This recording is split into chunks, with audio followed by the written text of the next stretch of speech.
4 minutos en esta jornada de día martes, el 9 de mayo del año 2023. Estamos en esta primera edición de Radio Análisis, completamente en vivo y en directo a través de todas las plataformas de Radio Universidad de Chile, de la red de radios que piensan y el canal de televisión UChile TV. Vamos a hablar de economía porque han pasado varias cosas durante las últimas jornadas y horas en nuestro país en la materia. Conocimos una nueva cifra del IPC, por ejemplo, con una inflación que por primera vez en 13 meses desciende de los 2 dígitos. Hablamos de la inflación acumulada a 12 meses. También respecto de las reacciones que tuvo el dólar a los resultados de la elección de este domingo, los mercados también, la bolsa de comercio que tuvo ahí un comportamiento bastante particular. Bueno, para hablar de todos esos temas y tratar de entenderlos un poco mejor, ya está con nosotros al otro lado del teléfono el economista académico, ex decano de la Facultad de Economía y Negocios de nuestra casa de estudios, el profesor Manuel Agosín, a quien le damos la bienvenida. ¿Cómo le va, profesor? Muy buenos días. Buenos días, Claudio. Profesor, son varios los temas que comenté en la introducción, pero vamos a ir por partes. Comencemos por la inflación que conocimos durante el día de ayer, esta cifra de IPC, 0,3% en el último mes, una inflación acumulada a 12 meses que llega al 9,9%, baja por primera vez de 2 dígitos. ¿Estamos comenzando ya a ver la luz al final del túnel, profesor, respecto de la inflación? Bueno, la verdad es que es un poquito temprano para hacer ese tipo de juicio. Hay todavía una serie de elementos que dan cuenta de que la inflación podría mantenerse bien por sobre la meta del Banco Central, por lo menos por varios trimestres más. Tenemos reajuste del salario mínimo, tenemos en carpeta un aumento de las cotizaciones a las AFP, a la seguridad social, a cargo del empleador, una reducción de las horas de trabajo a 40 horas a la semana, etcétera, y esto podría conllevar una continuación de la inflación a niveles quizás no tan elevados como los que hemos experimentado en el último año, pero sí, yo diría, por sobre la meta del Banco Central del 3%. Uh-huh. Entonces, no hay que cantar victoria todavía. Uh-huh. Profesor, pero si esta tendencia se mantiene, ¿cuándo podríamos ya comenzar a estar un poco más aliviados respecto a este tema? Mire, es bastante difícil de anticipar porque el panorama económico chileno está muy convulso todavía. Uno no sabe cómo va a salir este tema de la Constitución, cuál va a ser la reacción de los partidos oficialistas a esta derrota en el nuevo esfuerzo por redactar una constitución razonable, cómo se van a comportar los ganadores, si van a ser triunfalistas o van a moderar su lenguaje y su forma, digamos, y sus expectativas con respecto a la constitución. O sea, está muy convulso el ambiente. Yo no creo que estamos saliendo de los problemas que tenemos. Y por mientras la violencia campea en la Araucanía, la frontera norte no está bien controlada, el narcotráfico se ha apoderado de las ciudades. O sea, estamos en una situación muy, muy difícil y que es muy difícil hacer algún tipo de predicción económica en este tipo de situación. Uh-huh. Y en ese sentido, profesor, porque claro, cuando se empezaron a conocer estas cifras de IPC un poco más moderadas respecto de lo que habíamos experimentado en meses anteriores, que se haya visto este descenso de la inflación acumulada, ya hay voces que plantean que, por ejemplo, el Banco Central debe acelerar su decisión de empezar a reducir la tasa de política monetaria. Hay quienes sostienen que esto se tiene que ver con mayor cautela y que hay que esperar todavía unos meses para ver cómo va evolucionando eso. ¿Usted estaría en este segundo grupo? Mire, yo la verdad es que creo que la tasa de política monetaria no tiene un gran impacto sobre la inflación en este momento. O sea, puede que la inflación se haya entronizado ¿no es cierto?, en este círculo vicioso, mayores precios, mayores salarios, etcétera. Las demandas salariales han sido bastante fuertes y el ministro de Hacienda no ha hecho mucho por desestimular este tipo de comportamiento por parte de los sindicatos. Y es totalmente explicable y razonable que sea así, pero esto implica que la inflación a tasas altas, a tasas bajas, va a continuar por un buen rato. Ahora, obviamente que las tasas altas eventualmente van a empezar a tener su efecto. Ahora, el efecto lo tienen por canales no demasiado agradables. O sea, un aumento del desempleo fuerte, sostenido, difícil de bajar, un desincentivo a la inversión, cuando lo que necesitamos es incentivo a la inversión. O sea, yo creo que aquí hay que tomar algunas medidas que son un poquito distintas a la tasa de interés. O sea, habría que estimular la inversión privada, sobre todo, que es la que está más caída. Y yo no sé si este gobierno está dispuesto a hacer ese tipo de cosas. Un pequeño ajuste a la baja de la tasa de interés ayudaría algo, pero no demasiado. Porque cuando los empresarios no quieren invertir la tasa de interés que pagarían por un crédito, da lo mismo. No quieren invertir en ninguna tasa en este momento. Entonces ese es el problema fundamental que tenemos. Por otro lado, las tasas altas están desincentivando la compra de nuevas viviendas, la gente está muy asustada, no sabe qué es lo que se le viene encima. Entonces es un panorama que va mucho más allá de la tasa. Uno no puede pensar que manejando la tasa se arregla todo. Eso no existe. La tasa es un elemento más en un panorama bastante complicado, diría yo. Uh-huh. Yo no soy averso a que se baje algo la tasa. Tampoco creo que va a ayudar mucho. Pero como le digo, yo creo que hay que ir al meollo del problema,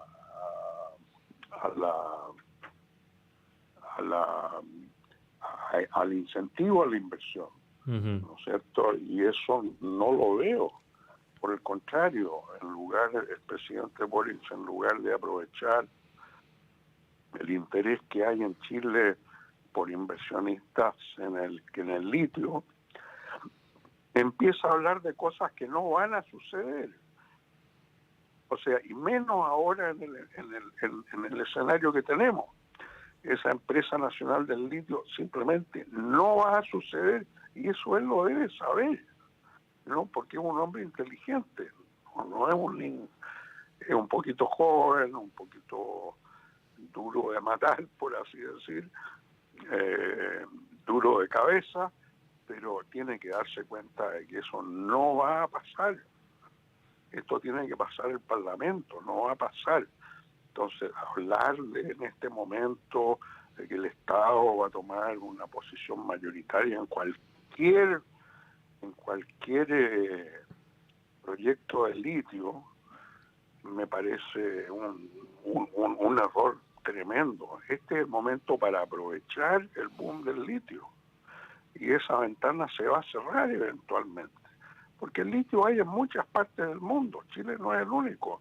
Incluso las empresas chilenas, las empresas que están en Chile, están en Australia también. Sokimich tiene, SQM tiene inversiones en Australia bastante fuertes. Y si aquí no le resulta, se va a seguir invirtiendo en Australia.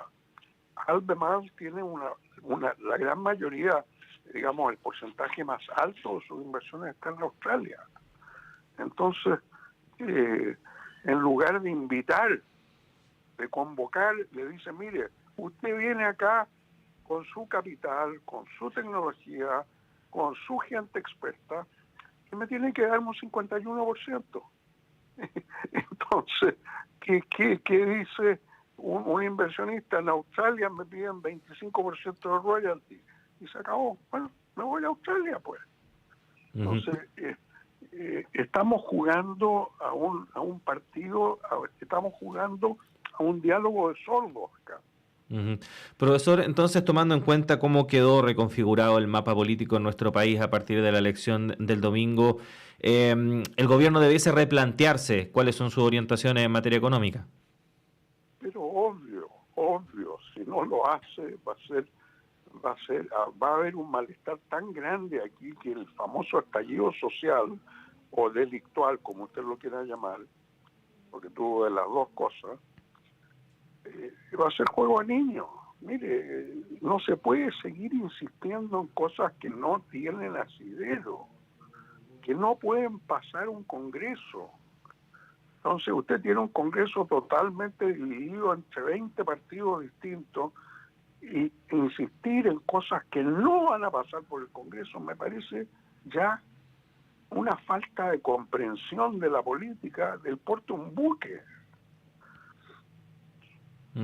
Estamos conversando con el economista, académico, ex decano además de la Facultad de Economía y Negocios de la Universidad de Chile, el profesor Manuel Agostina, a propósito del escenario económico también que se presenta a partir de algunos datos que hemos conocido también durante las últimas jornadas, pero en particular a propósito de esta última elección de consejeros constitucionales y que tuvo, por cierto, un resultado con una victoria inobjetable, por ejemplo, del Partido Republicano, que tiene la mayoría actualmente en esa instancia. Profesor, tomando en cuenta lo que usted plantea y también cómo ha quedado configurado el escenario político, pero también respecto de lo que ocurrió antes, porque no podemos negar también que este gobierno llegó con una votación y con un programa que en cierta forma lo elevó al triunfo en su momento en la última elección presidencial. Obviamente los escenarios políticos y sociales van mutando y van evolucionando, eso es inevitable. Pero ¿de qué manera el gobierno podría hacer congeniar las necesidades que existen actualmente en materia económica respecto de lo que ellos también se comprometieron en su momento? Mire, a lo que se comprometieron ya no existe.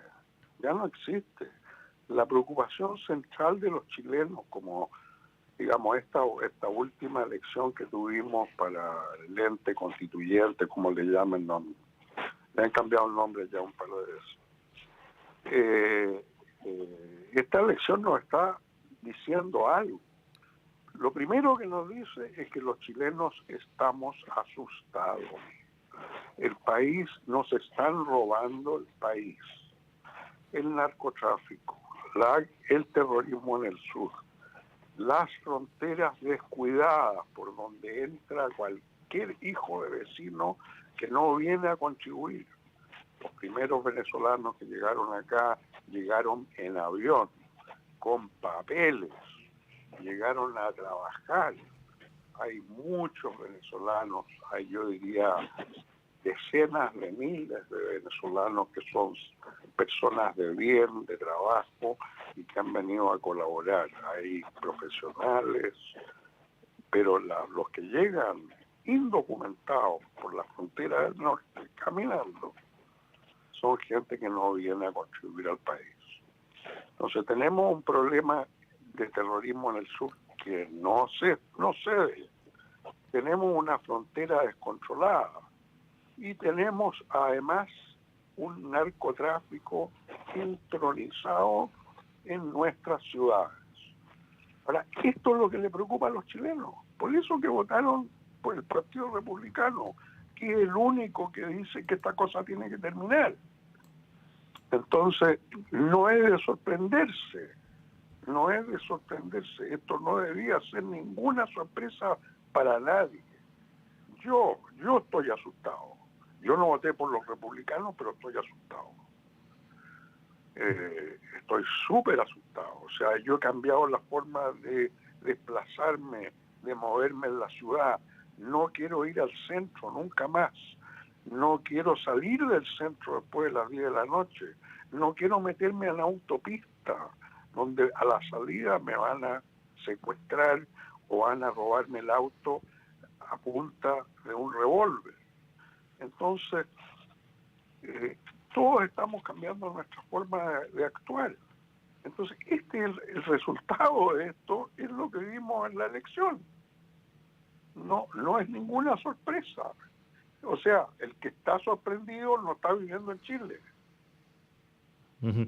Profesor, y pensando en esto que usted recalca con bastante fuerza, ¿no? Este miedo que existe actualmente en la sociedad, ¿de qué manera eso se refleja, por ejemplo, en la economía, o qué consecuencias puede tener para una economía de un país que precisamente el país viva con este miedo? Bueno, tenemos una clase empresarial bastante fuerte. Hay empresas grandes en Chile. Chile es uno de los pocos países latinoamericanos con una clase empresarial muy fuerte, ¿no es cierto? Chile, las grandes empresas chilenas invierten afuera, invierten en el país. Yo esperaría de que esas inversiones en el exterior van a aumentar fuertemente, ya están aumentando. Como le digo, apenas el presidente Boric planteó el tema de la empresa nacional del litio, SQM dijo: voy a invertir más en Australia. Albemarle tiene más tiempo, tiene hasta el año 2043 creo. Pero obviamente que no va a querer asociarse con un gobierno que no aporta nada y que le quita 51% de las utilidades, y además pretende ser la voz cantante dentro de esas empresas, de esas asociaciones. Entonces, lo que va a suceder y está sucediendo, la gente va a invertir más afuera. Qué sé yo, una empresa forestal chilena que esté trabajando en la Araucanía, ¿para qué va a invertir más en la Araucanía cuando puede ir a Uruguay o Brasil y sin ninguno de estos problemas? Entonces, eso es lo que estamos viviendo. Está clarísimo, no hay ninguna duda. Si yo fuera empresario, si yo fuera un ejecutivo de Celulosa Arauco, qué sé yo, cualquiera de las tantas que tenemos, yo invertiría todo afuera, en lugares que me den certeza, que me den por lo menos certeza frente al terrorismo. Entonces, no es de sorprender lo que pasa. Uh-huh. Bueno, no tiene nada de extraño. Sí, profesor Manuel Agosín, queremos agradecerle como siempre la disposición que tiene para conversar con nosotros. Que tenga un buen día. Con mucho gusto, Claudio, cuando ustedes lo necesiten. Gracias, profesor. Ahí estaba entonces el ex decano de la Facultad de Economía y Negocios de nuestra Casa de Estudios, el profesor Manuel Agosín, conversando con nosotros respecto del escenario económico y planteando, por cierto, su punto de vista personal respecto de lo que ocurre actualmente en nuestro país. 9 de la mañana con 53 minutos, y con esta conversación damos por finalizada esta primera edición de Radioanálisis en